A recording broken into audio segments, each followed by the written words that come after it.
boa tarde. Boa tarde. São Luís fica sem transporte público pela segunda noite consecutiva. E categorias apresentam reivindicações para a Secretaria de Segurança Pública do Estado. No Dia do Trânsito, um alerta: motociclistas são as principais vítimas de acidentes. E mais, pesquisadores estudam novas formas de contágio da esquistossomose. E na Semana de Ação Mundial, os desafios da educação inclusiva. O Repórter Maranhão está começando agora.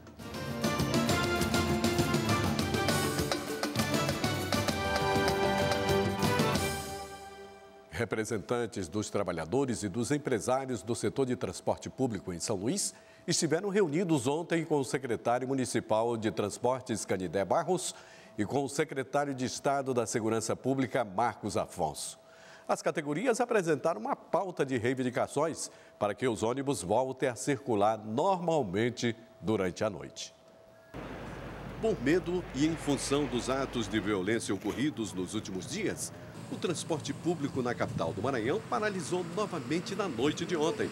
Esta é a segunda paralisação consecutiva realizada pelos sindicatos dos rodoviários e dos empresários de transporte em São Luís.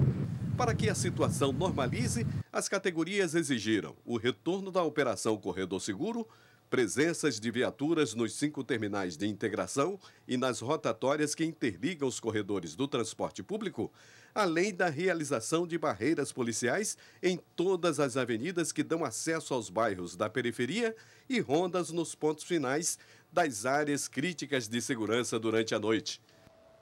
A Secretaria de Segurança informou que está analisando as reivindicações apresentadas e que continua trabalhando para garantir a segurança e tranquilidade da população com reforço policial nas ruas. O Sindicato dos Rodoviários informou que não haverá paralisação do sistema de transporte público nesta quinta-feira. E para preservar a ordem pública, tropas da Força Nacional vão ganhar reforço em São Luís. O pedido realizado pelo governo do estado já foi autorizado pelo Ministério da Justiça. Após os ataques na capital do Maranhão, com 7 ônibus incendiados no último fim de semana, mais homens e mulheres da Força Nacional estão a caminho.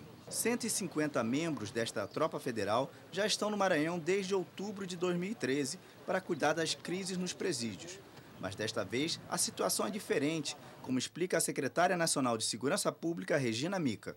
O pedido que nos chegou pela senhora governadora é de auxílio no ostensivo nas ruas de São Luís e outros municípios que tiveram problema contra a segurança. Nós estaremos trabalhando em auxílio às forças, não substituindo as forças. Nosso comandante local e o nosso comandante da força já estão em contato com o comandante-geral da Polícia Militar de lá e o plano é articulado entre eles para que nós possamos, então, auxiliar as forças e trazer tranquilidade à população de São Luís e os outros municípios. A quantidade do novo efetivo e a data precisa de quando a Força Nacional chega ao Estado não foi divulgada por uma estratégia dos órgãos de segurança. Mas a portaria do Ministério da Justiça, publicada nesta última quarta no Diário Oficial, autoriza o emprego da força em caráter episódico e planejado por 30 dias. A secretária explica, no entanto, que este prazo pode ser renovado pelo mesmo período, se assim desejar o governo maranhense. A Força Nacional ela está à disposição de todos os estados e estará, junto com o governo do Maranhão, quantas vezes necessária for para trazer a tranquilidade naquele estado. Mais de 60% dos imóveis em São Luís estão em situação irregular. Para mudar esta realidade, a Corregedoria Geral de Justiça e Prefeitura de São Luís lançaram hoje o Plano de Regularização Fundiária, que tem como objetivo conceder gratuitamente títulos de propriedade. A maioria desses imóveis estão em áreas que pertencem ao município e à União. Um exemplo é a região do Coroadinho. O Polo Coroadinho tem cerca de 70 mil pessoas que vivem em 32 bairros e vilas, como a Vila Conceição, formada por mais de 1.100 imóveis e uma das primeiras a serem beneficiadas com um programa de regularização fundiária. Dona Cleonice e Dona Roque Lima, mãe e filha, moram na Vila Conceição desde a década de 1970 e foram beneficiadas com o título de suas casas pela Lei Municipal de Regularização Fundiária, sancionada em 1992. Fiquei feliz porque era minha, eu não tinha como era minha, mas depois que eu recebi eu fiquei feliz porque eu já sabia que a partir daquele momento era minha, né? Mesmo com a lei, a situação fundiária é grave em São Luís. Cerca de 330 imóveis estão irregulares, número considerado alto, principalmente se comparado à população da capital, que é de pouco mais de 1 milhão de habitantes. Nesta manhã, foi lançada mais uma etapa do programa que tenta minimizar esse problema. O objetivo é entregar mais de 10 mil títulos até 2016. O levantamento já foi feito, né, pela Prefeitura. As associações estão aqui presentes nesse momento. Elas terão todo o conhecimento do projeto, de como ele vai se desenrolar, né, a partir de agora. Além do Coroadinho, que já recebeu 575 títulos, os próximos moradores a serem contemplados são da Vila Mauro Fecuri 2, Residencial Alcântara, Santa Cruz, Ilha da Paz, Vila Ariri, Vila São Luís, São Raimundo, Fumacê, Vila Conceição e João de Deus. Veja a seguir, no Dia do Trânsito, um alerta: motociclistas são as principais vítimas de acidentes. E hoje é o último dia para tirar a segunda via do título de eleitor. É logo depois do intervalo. Agora são 12 horas e 36 minutos.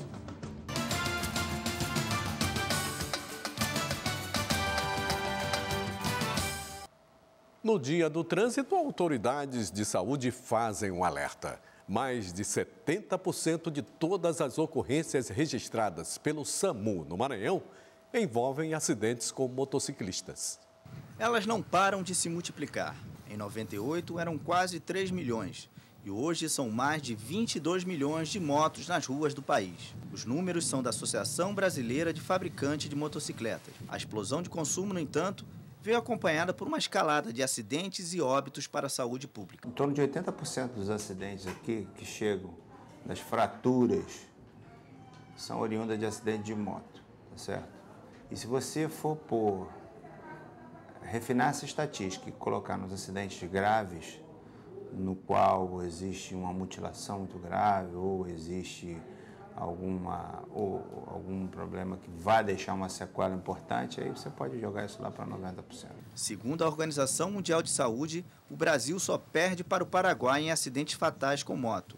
São 7 mortes para cada 100 mil habitantes. Enoque escapou desta triste estatística, mas vai ficar 2 meses sem trabalhar. Como é que foi o seu acidente? Foi envolvendo a minha motocicleta e um veículo que ia passando. Aí eu dei uma parada no cruzamento para a motocicleta passar e a condutora do veículo continua a fazer a conversão à esquerda e me derrubou e pisou em cima do meu pé. De acordo com o Centro de Experimentação e Segurança Viária, o Maranhão é o estado com maior percentual de acidentes fatais, mesmo com apenas 3% da frota nacional. No estado do Maranhão, hoje, nós deixamos de andar de cavalo para se andar de moto. Então a zona rural hoje não se vê mais cavalo, é moto. Mais de 70% das chamadas do Serviço de Atendimento Móvel de Urgência envolvem acidentes de motos aqui na região metropolitana, formada por São Luís, São José de Ribamar e Passo do Lumiar. Nos últimos 6 meses, foram 1.503 casos registrados. Acredito que a grande maioria ainda seja, infelizmente, pela imprudência no trânsito. Não ficar atento às normas de segurança, tanto individuais quanto coletivas, né? Obedecer a sinalização de trânsito, não dirigir sob efeito de nenhuma substância que possa comprometer a atenção e, sobretudo, ter educação e paciência no trânsito. Para estes apaixonados por 2 rodas, é preciso usar equipamentos adequados e estar sempre atento ao trânsito, para que aquilo que significa liberdade não leve à morte. O perigo da motocicleta está entre o guidão e a garupa, que é o motociclista. Ele nunca deve acreditar que o cachorro não vai atravessar, que o cavalo não vai se espantar, que o motorista não vai fechar ele. Ele deve sempre acreditar que ele é o menor, ele é o mais fraco. Então ele tem que ter total atenção. Eleições 2014. Termina hoje o prazo para pedir à Justiça Eleitoral a segunda via do título. Para fazer a emissão da segunda via, o eleitor deve procurar o cartório eleitoral mais próximo e apresentar um documento com foto. A segunda via é feita na hora. No dia da votação, o eleitor poderá votar normalmente utilizando outro documento oficial com foto. Acompanhe agora a agenda de compromisso dos candidatos ao governo do estado para esta quinta-feira.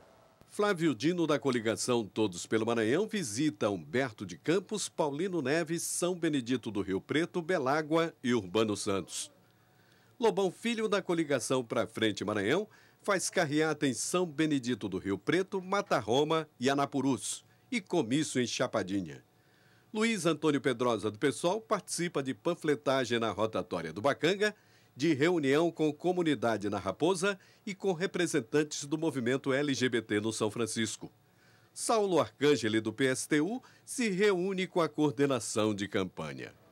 Os candidatos Zé Luiz Lago, do PPL, e professor Josivaldo, do PCB, não informaram a agenda. Com o tema Espiritismo e Evangelho, a Federação Espírita do Maranhão promove, a partir de amanhã, o 3º Congresso Espírita. O repórter Rodrigo Ricardo tem mais informações sobre a programação. Boa tarde, Rodrigo. Boa tarde, Cirlan. Boa tarde a todos. São esperadas cerca de 2.000 pessoas para um evento que vai receber palestrantes muito famosos no mundo espiritual e também comemora os 150 anos do livro O Evangelho segundo o Espiritismo, escrito por Allan Kardec. Aqui comigo para falar mais sobre este evento e toda a programação, estamos aqui com Gerst da Silva Ribeiro, diretor da Federação Espírita aqui do Maranhão. Boa tarde, Gerst. Explica para a gente, para quem não conhece, essa questão, o livro que está sendo comemorado em relação aos 150 anos dessa publicação que é primordial para o Espiritismo.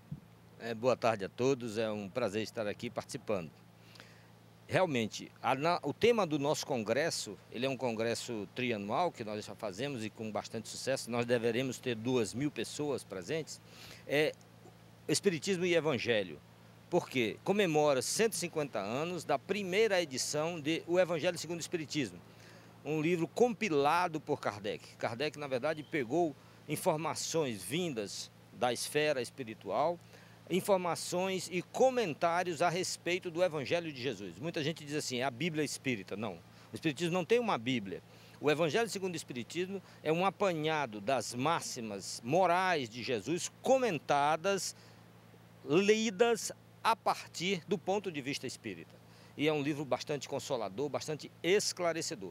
Esse é o livro que nós homenageamos e, portanto, é a temática principal do nosso congresso que começa amanhã. Em relação ao evento, onde é que ele vai acontecer? Acontecerá no Centro de Convenções da UFMA, um local novo, muito bonito, muito amplo e está sendo carinhosamente preparado. Nós estamos trabalhando há 2 anos preparando este congresso e ele acontecerá com o mesmo sucesso que aconteceu no primeiro e segundo, que foi no Centro de Convenções Pedro Neve de Santana. Devido ao crescimento também do nosso evento, precisamos de um espaço maior e que bom que ele aconteceu, que ele já existe ali na UFMA. Tem toda uma estrutura, as pessoas terão um local para almoçar, para descansar, cadeiras confortáveis, ambiente climatizado e os melhores palestrantes espíritas do mundo. Quem não conhece a doutrina espírita pode participar?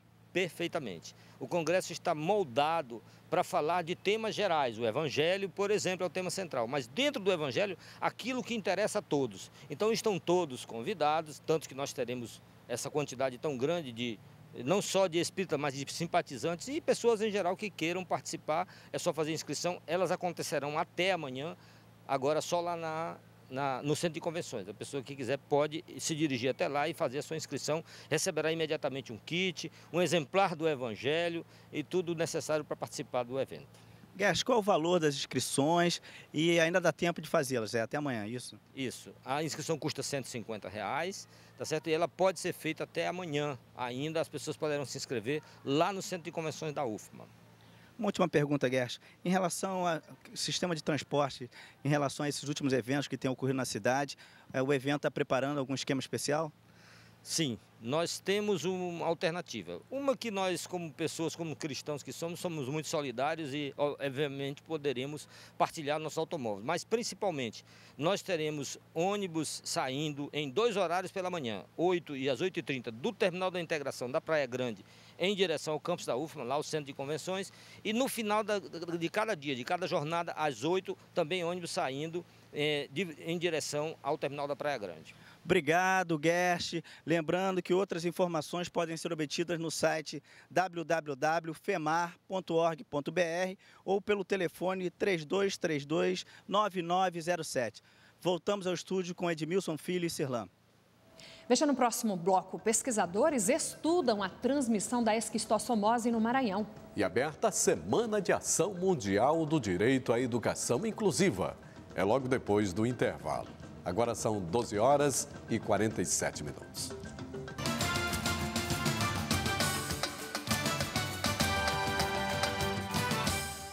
A esquistossomose, popularmente conhecida como barriga d'água, tem como forma de contágio o caramujo e o próprio homem. Mas uma pesquisa realizada pela Universidade Estadual do Maranhão mostra que no interior do estado o rato também faz parte do ciclo da doença. Águas paradas e falta de saneamento básico. Condições ideais para a transmissão da esquistossomose. Só existe doenças parasitárias porque existe pobreza. Isso é fato. A maioria das doenças parasitárias, grande parte mesmo, elas ocorrem por contaminação com fezes.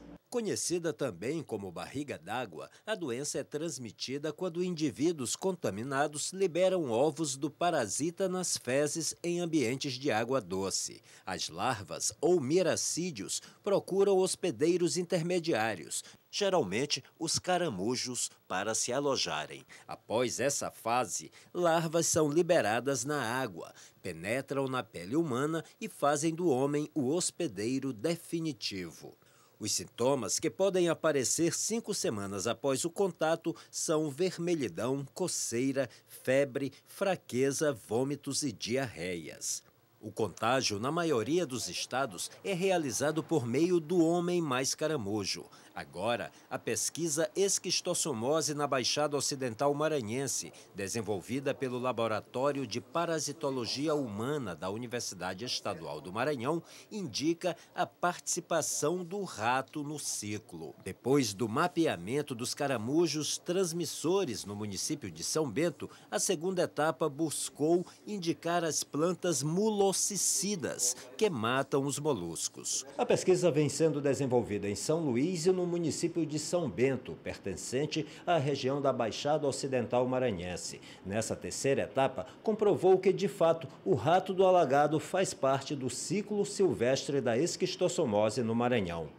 Com relação ao roedor, nossa equipe, nossos alunos, nosso grupo tem trabalhado como por exemplo, o período gestacional desses roedores, quantos filhotes por ninhada, qual o período reprodutivo, qual o período em que ele está parasitado. É importante nós sabermos em que época do ano esse animal está mais parasitado ou está parasitado, tentar relacionar esse índice de parasitas com outros fatores, como por exemplo o índice pluviométrico. Gustavo participa da pesquisa e a consciência de poder ajudar com o trabalho para a erradicação da doença no estado satisfaz. A Baixada Maranhense é um dos locais onde tem mais problemas com essa doença, é uma área endêmica para essa doença. E contribuindo com o trabalho, não só por questão de conhecimento, mas também por questão de ajudar o nosso estado, é um privilégio incrível, enorme. O tempo hoje amanheceu com sol e nuvens esparsas. Acompanhe a previsão do tempo para todo o estado.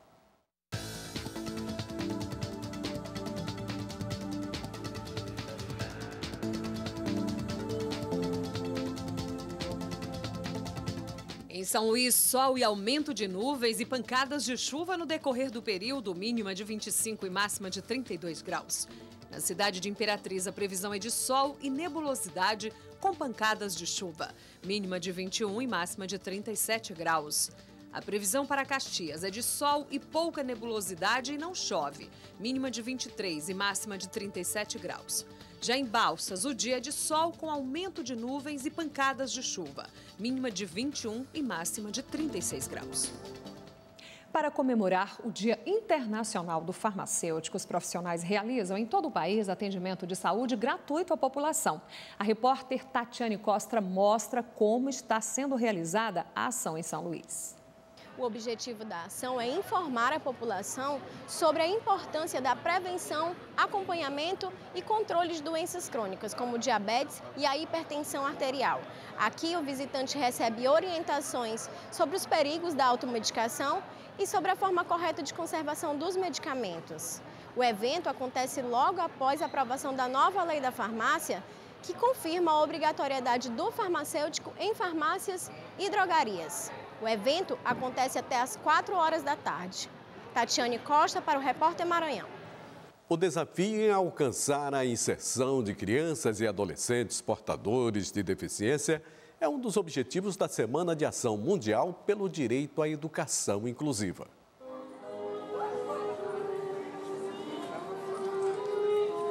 A Ópera da Inclusão, apresentada por alunos do Centro de Educação Especial Padre João Moana, demonstrou a importância dos núcleos de atendimento educacional especializado, aonde a filha do Luiz Ronald, portadora de necessidades especiais, encontrou direcionamentos específicos. A participação da família foi fundamental. Mesmo porque a gente sabe hoje em dia das dificuldades na sociedade, na qual, se não buscarmos a ajuda dos especializados, né, dos profissionais, a gente vai ficar à deriva, né? E a gente, de certa forma, é uma responsabilidade também dos nossos pais procurarmos ajuda para os nossos filhos. A exposição fotográfica de alunos surdos inclusos e as telas produzidas por alunos do Núcleo de Altas Habilidades indicavam o benefício dessas atividades a pessoas como Bianca, portadora de síndrome de Down, que há 6 anos, por meio das oficinas de trabalhos manuais, encontrou novas perspectivas de vida. Eu tenho muito orgulho que eu falo, o que eu deixo de fazer é muito importante para a minha vida. Segundo o último censo do IBGE, em 2010, eram 45.600.000 pessoas portadoras de algum tipo de deficiência no Brasil, o que corresponde a 23,9% da população. E é exatamente essa porcentagem que maior risco corre de exclusão escolar. Durante a Semana de Ação Mundial, uma iniciativa da campanha global pela educação, realizada em todo o país desde 2003, o foco principal era sensibilizar gestores públicos para o cumprimento de tratados e acordos nacionais ou internacionais que garantam educação pública inclusiva e de boa qualidade. O grande desafio de uma política nacional de educação e de inclusão é que a rede escolar possa acolher os alunos que apresentam algum tipo de deficiência e que eles tenham o convívio com os alunos que não têm nenhum tipo de deficiência.